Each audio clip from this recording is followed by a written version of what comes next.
अस्सलाम वालेकुम दोस्तों। उम्मीद है सब लोग खैरियत से होंगे। मोज़ेस टैक्स गुज़ारान इनकम टैक्स रिटर्न फाइलिंग 2024 की last but not the least episode के साथ मैं आज हाज़िर हुआ हूँ। मैं अब तक उम्मीद करता हूँ कि जो मैंने पिछले चारों हेड ऑफ इनकम कवर किए हैं, उनसे आपको सफिशिएंट को फ़ायदा भी हुआ होगा और अब तक आप अपनी रिटर्न फाइलिंग कंडीशन में ला चुके होंगे। नाज़रीन इकराम, आज हम जो टॉपिक डिस्कस करेंगे सबसे इम्पोर्टेंट होने के साथ-साथ ये सबसे बड़ा भी है। ये हेड हेड है इनकम फ्रॉम बिज़नेस। तो आइए शुरू करते हैं। नाज़रीन इकराम, अभी तक हमने जो है तमाम किस्म के बिज़नेस जो है वो कवर कर लिए हैं। जैसा कि रूटीन है बाकी हेड्स में भी होता है, कुछ डिडक्शंस अलाउ होती हैं किसी भी इनकम के अगेंस्ट, लेकिन इनकम फ्रॉम बिज़नेस में बहुत सारी जो है वो ऐसी डिडक्शंस हैं वो अलाउ हैं, लेकिन उससे भी ज़्यादा ऐसी हैं जो नॉट अलाउड हैं। आइए वन बाय वन हम अभी देखेंगे कि वो कौन सी डिडक्शंस हैं जो अलाउ हैं और वो कौन सी हैं जो नॉट अलाउड हैं। तो शुरू करते हैं सबसे पहले अलाउएबल डिडक्शन में से। सबसे पहले तो ये कहा जाए कि ऐसे तमाम खर्चे, ऐसी तमाम एक्सपेंसेस जो कि सिर्फ और सिर्फ उस इनकम को ड्राइव करने के लिए, उस बिजनेस के लिए Holi for the business purposes इस्तेमाल हुए, वो सारे के सारे डिडक्शन, वो सारे के सारे एक्सपेंस जो है वो अलाउबल डिडक्शन होंगे अगेंस्ट इनकम फ्रॉम बिजनेस। इस तरह से आप कोई डिस्ट्रक्शन हो गई, कोई नुकसान हो गया, कोई रॉ मटेरियल का जैसे कोई इक्विपमेंट ज़ाया हो गया during the course of business, working for the business, वो भी एक अलाउबल, उसको सेट ऑफ कर सकते हैं कि अलाउबल डिडक्शन है। इस तरह से डेप्रिसिएशन हो गई, अमॉर्टाइजेशन हो गई, जो कि अलहदा से डिफाइन की गई है, जो हम आगे जाके थोड़ा सा इसको टच भी करेंगे अंडर सेक्शन 22 से लेकर 22, 23, 24, 25, 26 तक। ये सारी जो डिडक्शंस हैं जिसमें डेप्रिसिएशन आ जाती है, अमॉर्टाइजेशन आ जाती है, इनिशियल अलाउंस आ जाता है वगैरह वगैरह, ये सारी अलाउबल डिडक्शंस होती हैं। इसको हम नाज़रीन के हम अगर थंब रूल कहना चाहें या इसको अपनी आसानी के लिए सम अप करना चाहें कि बिजनेस इनकम एक्चुअली होती क्या है, तो इसको हम बड़ी आसानी से सम अप कर सकते हैं कि कोई भी प्रॉफिट, रेम्यूनरेशन, लीज इनकम हो, कोई फीस हो, खा वो काइंड में हो, कैश में हो, बैंक में हो, वगैरह वगैरह, जो भी आप जो है ये चीज़ें जनरेट करते हैं, किसी भी एंटिटी आपकी है, ये बिजनेस इनकम कहलाएगी। अगर आप इसको as a profession, as a work करते हैं, एज अ बिजनेस करते हैं, वेदर फुल टाइम हो, पार्ट टाइम हो। मिसाल के तौर पर इवन के प्रॉफिट ऑन डेट जो है वो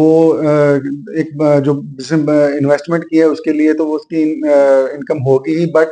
ये दूसरे साइड पे जो ये सर्विस प्रोवाइड कर रहा है इन फॉर्म ऑफ बैंक हो सकता है या दूसरी जो है एनबीएफसीज हो सकती हैं, क्योंकि वो मुदारबा कंपनी हो सकती है, वो बैंक हो सकते हैं, एनबीएफसीज, कोई भी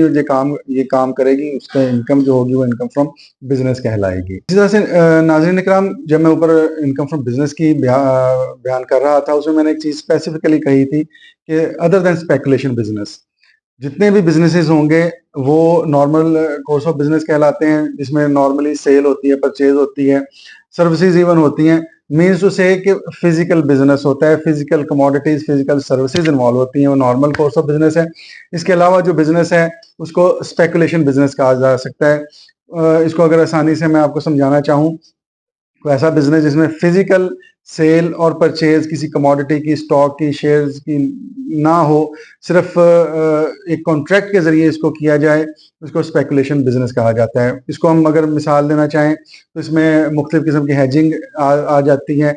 डेरिवेटिव्स आ सकते हैं, फॉरवर्ड्स आ सकते हैं, स्वैप्स आ सकते हैं। ये तमाम जो कि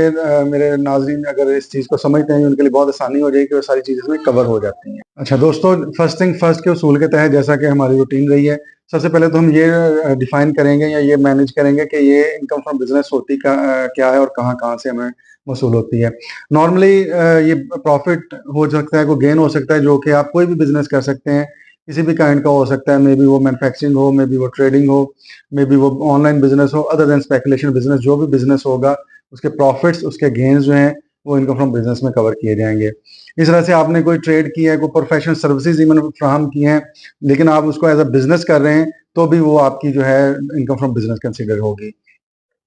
इस तरह से कोई ऐसी कंपनी सेटअप है जो कि हायर परचेज या लीजिंग का काम करती है, हाँ वो कोई इक्विपमेंट हो, कोई व्हीकल्स हो, किसी भी किस्म की हायर परचेज और लीज का बिजनेस करने वाली कंपनी की इनकम भी बिजनेस कंसिडर की जाएगी in the hand of higher purchaser and the lesser. इस तरह से कोई भी फेयर मार्केट वैल्यू जो आपको रिसीव होती है, किसी बेनिफिट होता है किसी काइंड की शक्ल में, आपको कोई सर्विस देते हैं, आप कोई बिजनेस कर रहे हैं, बट आपको वहां से कैश या बैंक के जरिए ट्रांसफर होने की वजह कोई चीज मिल जाती है, उस चीज की फेयर मार्केट वैल्यू वो भी आपका business remuneration, business fee, business gain, business profit consider होगा और इनकम फ्रॉम बिजनेस में कवर किया जाएगा। इस तरह से जैसे मैं पहले कह चुका हूँ कि आप सर्विसेज देते हैं तो उसकी मौसूल होने वाली फीस भी आपका बिजनेस कंसीडर होगी। इसी तरह से नाज़रीन किराम, लेकिन बहुत सारी डिडक्शन, बहुत सारे एक्सपेंसेस जो कि नॉर्मल लोग कर देते हैं लेकिन वो एक्चुअली बिजनेस के लिए अलाउ नहीं होती हैं। उनको नॉट अलाउड डिडक्शंस कहा जाएगा फॉर बिजनेस पर्पसेस, लेकिन लोग जो ना नॉर्मल कोर्स ऑफ बिजनेस में कर जाते हैं, फिर at the time of audit जो है इसका प्रॉब्लम का सामना करना पड़ सकता है। हम सबसे पहले कोशिश करेंगे इनको वन बाय वन देखें। बहुत लंबी लिस्ट है लेकिन मैं कोशिश करूंगा कि मैं आपको समराइज करते हुए इसको बयान कर सकूं। नाज़रीन किराम, डिडक्शन नॉट अलाउड में सबसे पहले आ जाता है कोई भी आपने टैक्स पे किया, कोई रेट, कोई सेस पे किया है, जो आपने मौजूदा साल का हो या किसी भी साल का हो, जो आपने टैक्स पे कर दिया किसी भी रिलेटेड टू वो प्रॉफिट है, पिछला है, मौजूदा है, वो आप अपनी एक्सपेंस क्लेम नहीं कर सकते अगेंस्ट इनकम फ्रॉम बिजनेस। वो टैक्स है on the profit of that business, on the profit, on the earning of some profit और गेन। इस तरह से कोई टैक्स डिडक्टेड एट सोर्स अगर आपका हो गया, ये आपका एक्सपेंस नहीं है, ये इसने अपनी टैक्स, अपने आपकी टैक्स लायबिलिटी के अगेंस्ट सेट ऑफ तो होना है, लेकिन it's not an expense against your income from business. इस तरह से कोई भी एक्सपेंस जिस जहां पर आपको जो है वो टैक्स रिक्वायर्ड था कि आप डिडक्ट करें, being a with holding agent, बहुत सारे इसमें सेक्शन आ जाते हैं जिसमें मशहूर मारूफ सैलरी का 149 या 153 है, बाकी भी है जहां पर आपको टैक्स डिडक्शन करनी थी बीइंग अ विदहोल्डिंग एजेंट, आपने नहीं की, वो एक्सपेंस भी जो है वो आपका जो है वो अलाउएबल डिडक्शन के तौर पर कंसीडर नहीं किया जाएगा, अनलेस अदरवाइज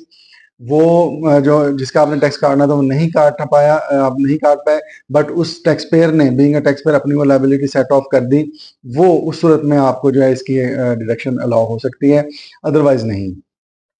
इस तरह से कोई कमीशन पे किया है आपने अगर नॉन एटीएल पर्सन को, वो भी आपका लॉयबल एक्सपेंस नहीं होगा। आपने इसी तरह से किसी अनअप्रूव्ड कंट्रीब्यूशन किया अनअप्रूव्ड प्रोविडेंट फंड में या ग्रेजुटी फंड में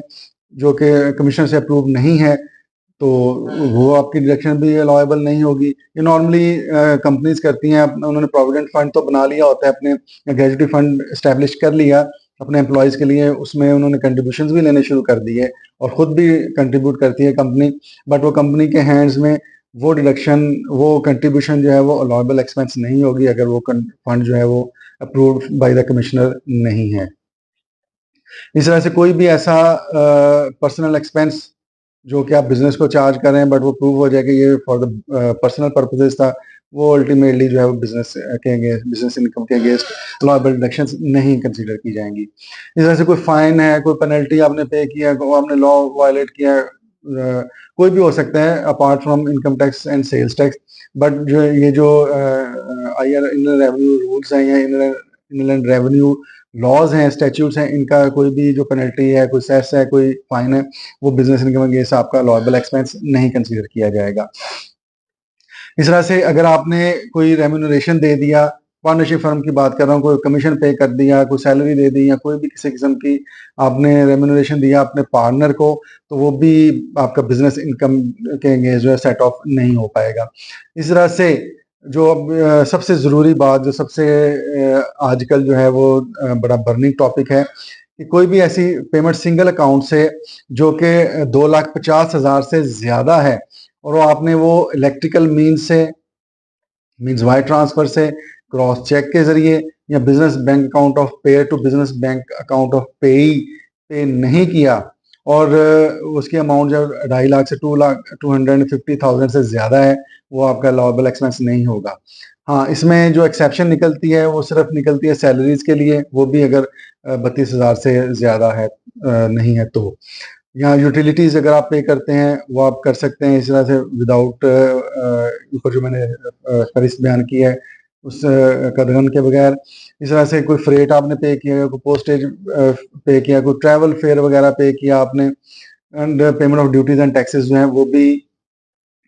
इन कैश हो सकते हैं other than above mentioned parameters. इसकी लिस्ट आगे अभी चलती जा रही है, जैसे मैंने ऊपर बयान किया कि सैलरी अबाउट 32,000,